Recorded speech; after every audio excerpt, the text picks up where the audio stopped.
عبد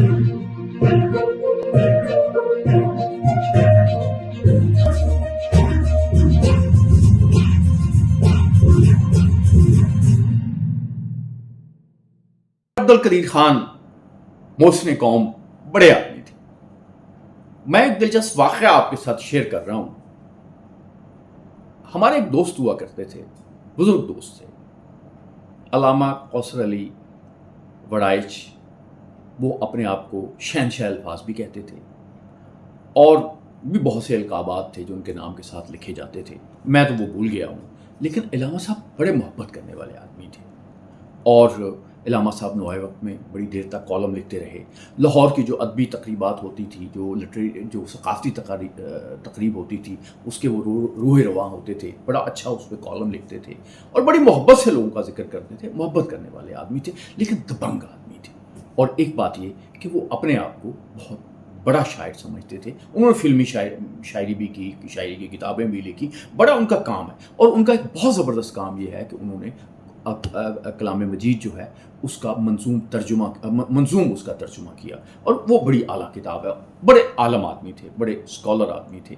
لیکن علامہ صاحب کا معاملہ یہ تھا کہ علامہ صاحب اپنے آپ کو بہت بڑا آدمی سمجھتے تھے. اتنا بڑا آدمی سمجھتے تھے جو دوسرے لوگ نہیں سمجھتے تھے. مثلا وہ انہوں نے مجھے ایک دفعہ بتایا کہ انہوں نے اپنے شناختی کارڈ پہ شہنشاہ الفاظ کے الفاظ لکھوائے. نام انہوں نے بھی بہت بڑا لکھوایا تھا کہ علامہ چودھری کوثر علی اصغر وڑائچ, یہ پورا نام, اور اس کے ساتھ جو ہے وہ شہنشاہ الفاظ کے جو الفاظ تھے وہ بھی لکھوائے.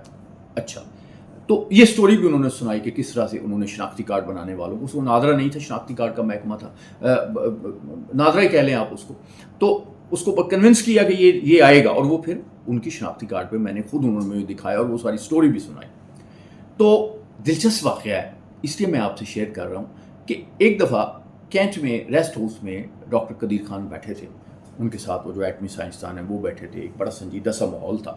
اتنی دیر میں علامہ کوثر علی اصغر وڑائچ جو ہے وہ تشریف لائے, آگے بیٹھ گئے. ڈاکٹر صاحب نے بڑے اتفاق سے ان کا استقبال کیا. چائے ان کو پیش کی گئی. چائے پیتے پیتے انہوں نے ڈاکٹر صاحب کی تعریفیں کرنی شروع کر دی کہ آپ نے کتنا بڑا عظیم کام کیا ہے, آپ نے دنیا میں پاکستان کا نقشہ بدل دیا, پاکستان کی حیثیت بدل دی. تعریف کرتے کرتے ڈاکٹر صاحب تھوڑے سے ایسی باتوں سے نا تھوڑا سا ہوتے تھے, یعنی کنفیوز سے ہو جاتے تھے, جو میں ایک لفظ استعمال کروں گا. تو ہوا یہ کہ باتیں کرتے کرتے ڈاکٹر چودھری صاحب نے, جو ان کا دبنگ سٹائل ہوتا تھا, یوں کر کے اپنی کتاب نکالی اور ڈاکٹر صاحب کو دی, اور کہا ڈاکٹر صاحب دیکھیں, پاکستان میں صرف آپ نے یہ عظیم کام نہیں کیا, اور لوگوں نے بھی ایٹم بم بنانے جیسے کام, اس کتاب کو پڑھیں. یہ تھے ڈاکٹر قدیر خان, اور یہ تھے علامہ کوثر علی وڑائچ. ہمیں ان سے محبت ہے, اللہ ان کے درجات بلند کرے. لیکن وہ دبنگ ایسے ہی تھے, ہر جگہ وہ اس طرح کی بات کرنے کی جرت رکھتے تھے. بات ہی نہیں کرتے تھے, وہ لکھ بھی دیتے تھے ایسی باتوں کو. اللہ ان کا حامی ناصر.